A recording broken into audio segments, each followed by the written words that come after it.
Wargaming has finally smashed a bottle of champagne across the bow of new game World of Warships, launching it into the free-to-play waters. If you've got an interest in military history, like big boats, or simply want to blow things up and make a big splash, then World of Warships is for you. It's been in development for more than 5 years now and in beta testing since late 2014, and Wargaming's Jasper Nicholas tells us that more than a few people have jumped in to check it out. So very simply put, it took me about 3.5 years to see over 37,000 people playing World of Tanks at any given point in time. And with World of Warships, in a span of a few months, we've seen over 20,000 peak concurrent users. And a lot of Australians, a lot of New Zealanders, a lot of Japanese, a lot of Taiwanese, and a lot of Southeast Asians are playing the game right now. So we have very high hopes, and we have very good expectations that there will be more people that will enjoy. If you've played Wargaming's other big games, World of Tanks and World of Warplanes, you will have a rough idea of what to expect from World of Warships. Matches take place on huge maps, this time obviously all at sea rather than on land. You pick a nation and then your preferred vessel, maybe a cruiser, a destroyer, a battleship or an aircraft carrier, and then you head into battle. The wide variety of stunning maps keeps things visually interesting, while the assortment of game modes means you won't get bored. One of the key things that you need to understand about World of Warships is that you need to pick your battles. If you're playing a cruiser, then you have to make sure that you stay away from the very heavily loaded battleships. And if you're playing an aircraft carrier, you have to think about the larger perspective of the large-scale maps that we have, and use the elements of the map to your advantage when it comes to positioning yourself, and be aware of the position of the team members that you have. But while it might seem like just a game to you, Jasper explains that things do get pretty complicated behind the scenes. Our approach with World of Warships is highly scientific. We engage a lot of user experience testing in different venues with different types of gamers, with different types of demographics.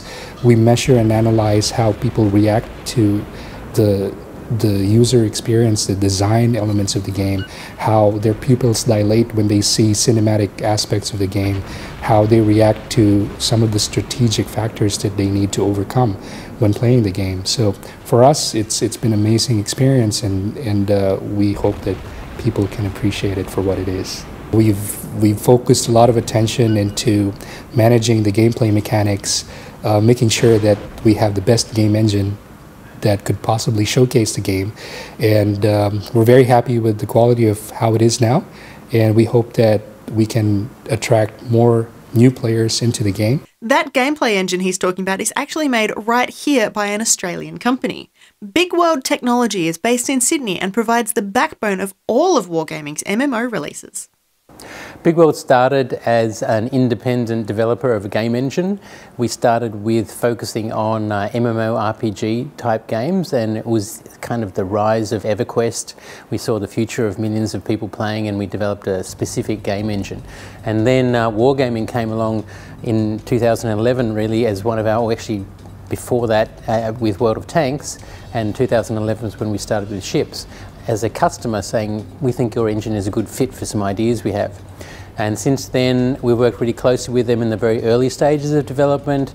We've been privileged to see the evolution of both the company and the game team, and become part of Wargaming in later life as Wargaming expanded, and now we work very closely with all the games teams, so it's been a very exciting ride for us. BigWorld has changed since Wargaming's acquisition.